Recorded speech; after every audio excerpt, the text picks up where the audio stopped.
Some people are saying that the Copenhagen Conference is the most important meeting that will take place in our lifetime.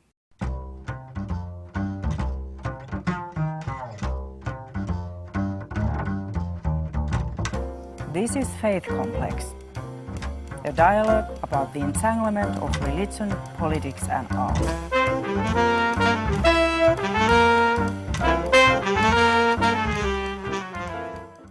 Hello, my name is Jacques Berlinerblau of Georgetown University, and you're watching Faith Complex. Joining us today is Professor Katherine Marshall. Professor Marshall is Senior Fellow at the Berkley Center right here at Georgetown. She is also Executive Director of World Faiths Development Dialogue. Professor Marshall, welcome to Faith Complex. Thank you.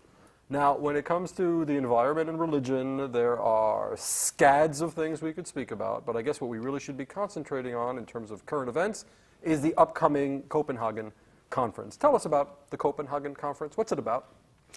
Some people are saying that the Copenhagen Conference is the most important meeting that will take place in our lifetime. And the reason is it's existential, it's about survival, it's about trying to do something about climate change.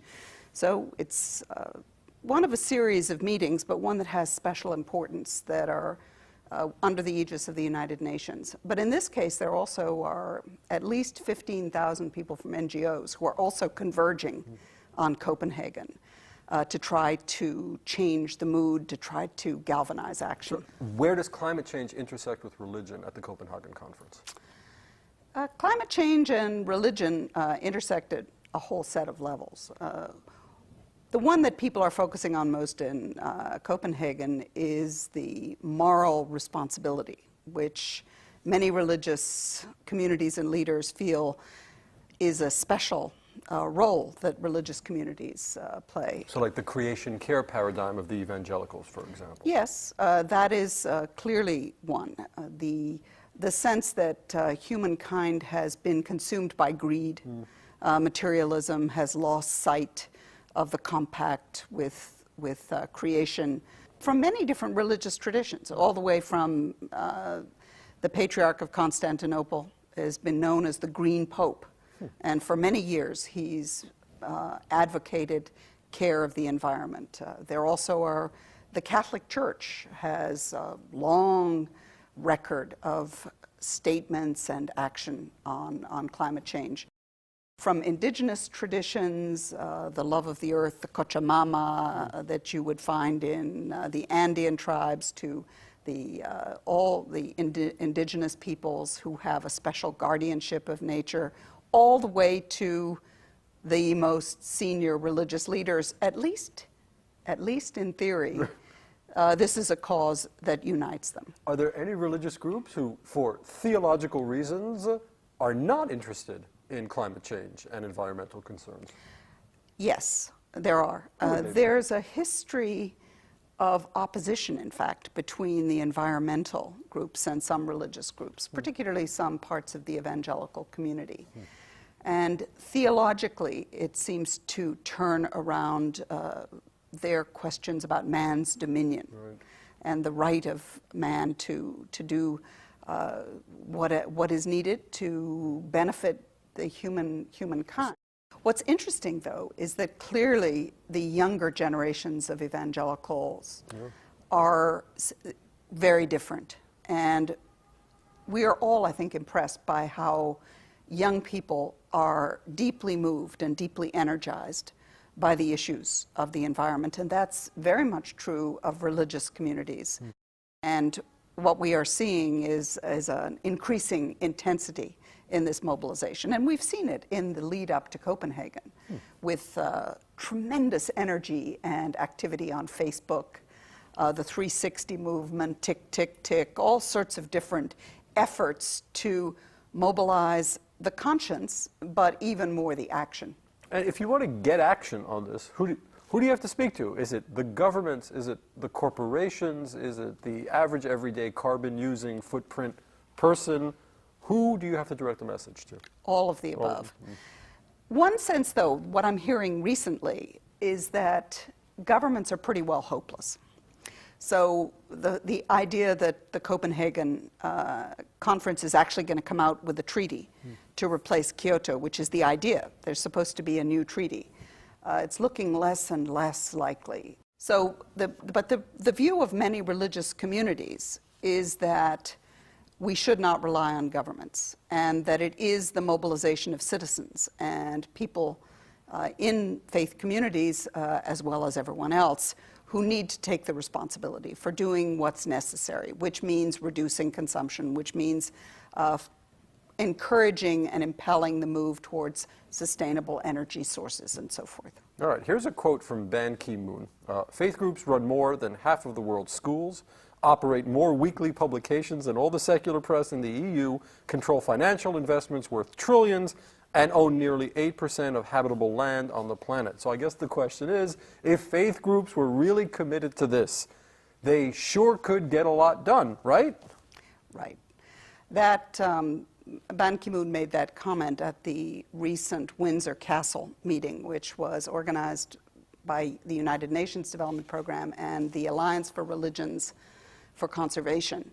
And the point he's trying to make, however questionable those numbers, is that the religious communities are enormous, that they have not been appreciated and not been engaged by most of those who are engaged in the environment. Is this the coming trend, that these religious groups are really going to start concentrating on the environment?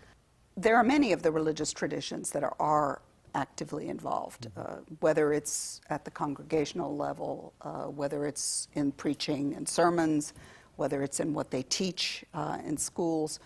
It is important, though, to look, for example, at the Buddhist and the Hindu traditions, where it seems that the kinds of concerns with protection of the environment and man's relation to nature seems to be very deeply ingrained. And it is a passionate message that we have heard from people from the Vedic traditions for some time.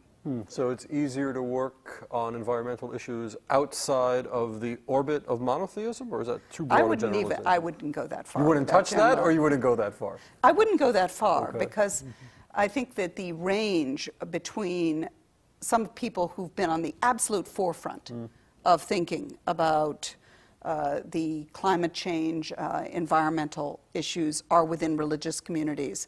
And at the other extreme, you have people who are at the extreme of denial and are at the extreme of unease. But the question that you were asking, I think, is very important, which is, to what extent do they use this convening power, this mobilizing power, this energizing power to move forward? And that is behind a lot of them organizing for the Copenhagen meeting. The delegations of religious leaders are going, and they want to be part of the dialogue and the discourse on how we respond. You're going to be at the conference, of course. No, I will not be. You're not going to be at the conference? I'm going to be at the World Parliament of Religions, which is in Australia, and at the same time, and the two are going to be linked. I see. There are some people who are going to both conferences, but the World Parliament of Religions has an important segment that is on environment and on climate change. If you were to go to the Copenhagen conference, who would be 3 faith leaders to watch? 3 people that are really on the cutting edge of this particular issue? That's a tough question, because there are a lot. But clearly the patriarch of Constantinople has been a major leader. I think some of the leaders of the indigenous traditions have a special credibility on this issue. Within the United States, I'm a great admirer of Richard Cizik, who has battled this particular cause for some time. He came full circle even. Yes, he didn't start off that way. He feels very passionately about the need to take the threat very seriously. Let me make sure that I mention Sister Joan Chittister. Who is Sister Joan Chittister? She is a very feisty, outspoken nun who is committed deeply to social justice issues.